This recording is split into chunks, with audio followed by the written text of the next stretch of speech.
whole thing was cut short anyway because he died. We had worked together for 17 years when he died. And we used to meet 3 times a week, 2 times in our kitchen at home. He would arrive on a Tuesday, it varied a bit, but the Tuesday we would plan an episode. The Thursday we would write it, and the Friday we would record it. And it was very bumpy at first, but we got better at it. We found it was a great mistake to rely on ad-lib. You needed a script. And for 17 years, I think I was one of the luckiest people on earth because neither of us ever made any serious money out of Dennis. You know, I mean, we didn't lose, but we didn't gain much. And it was more bother to our spouses, if anything, than anything else. But I say I was lucky because I used to sit there of a Tuesday morning at the kitchen table with Pete, our wives out working, doing proper jobs, making money, and we would sit there drinking tea and laughing at one another's jokes so much that by lunchtime our tummy muscles hurt.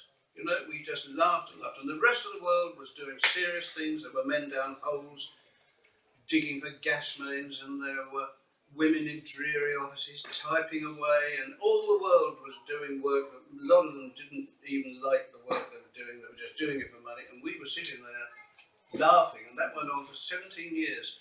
And if I was religious, I would thank God for giving me 17 years of laughing. The great thing was that it made other people laugh. We didn't really believe it at first. We did an episode a week, and at one time, briefly, 2 episodes a week, for 17 years, with never more than a 6-week break in the year. So we were into the hundreds of episodes.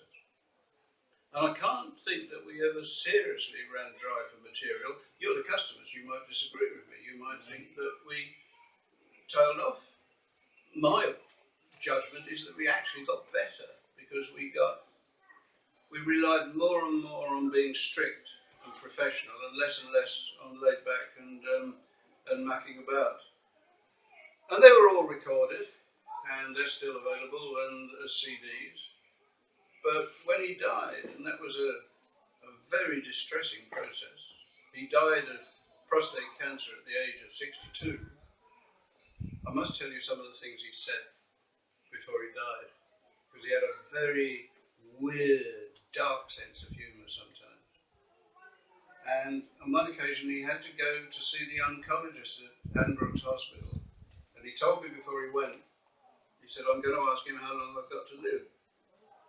And I want you to come with me because, you know, it's very difficult. So we drove up to Addenbrooke, so I had to load him into a wheelchair because he couldn't walk then. And we went along one of those Addenbrooke's corridors, and it was such a gloomy expedition, you know, wheeling a man to go and see a specialist to ask the question, how long am I going to live? And I was in the room when he popped the question, and the oncologist was very good. And said, it was then about October, and he said, well, I don't think you're going to see Christmas. And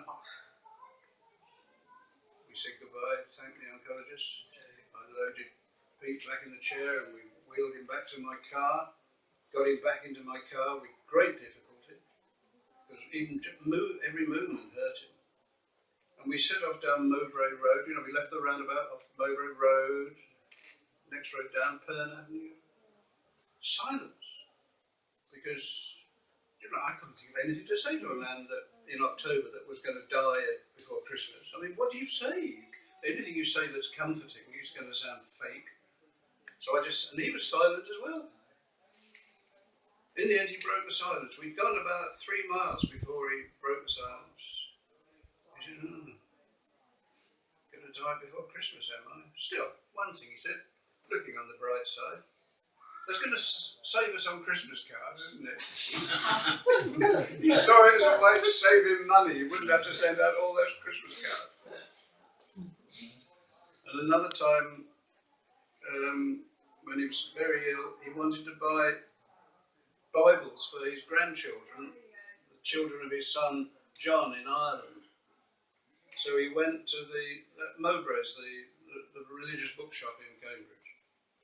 I wheeled him in, and he said to an assistant, and I think he knew how stupid the question was. He said, I wonder if you could find me a Bible. Well, there were thousands of Bibles all the way around. Like Bibles. And the assistant was obviously trying to screw him for as much money as possible, it being a religious establishment.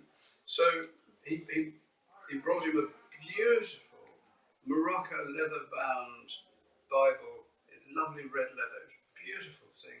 And put it on Pete's lap. And he said, thank you. Have you got anything a bit shorter? Only I'm in a bit of a hurry.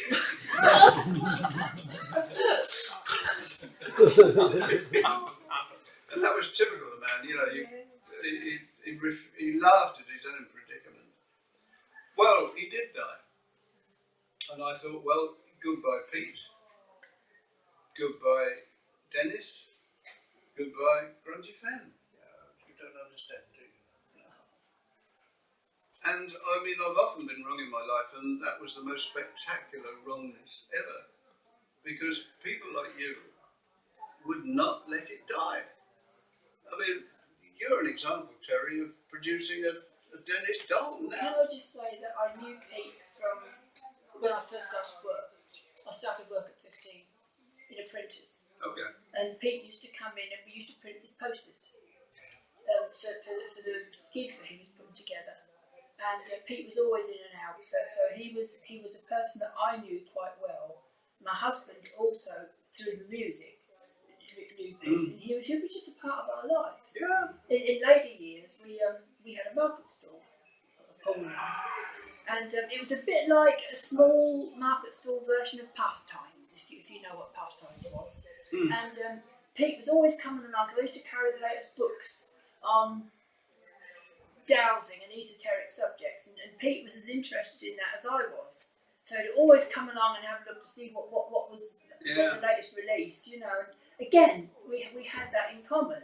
But you see, that's an example of his very wide circle of Oh, friends. yes. But it went much beyond that, because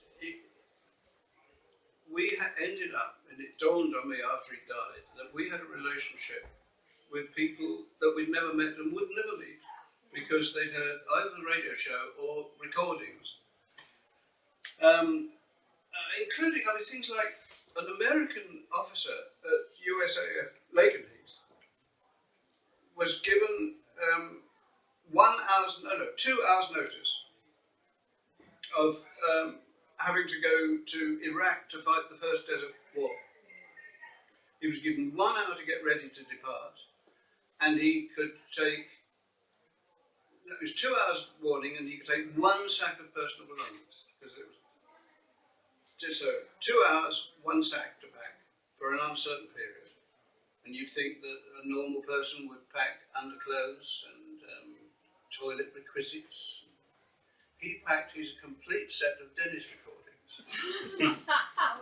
And he went off to war, the American, armed with Dennis, and he gave Grunty Fen concerts in a tent in the desert. Now, I've never met him. I've been in touch with him, but I've never met him. And that's an example of the reach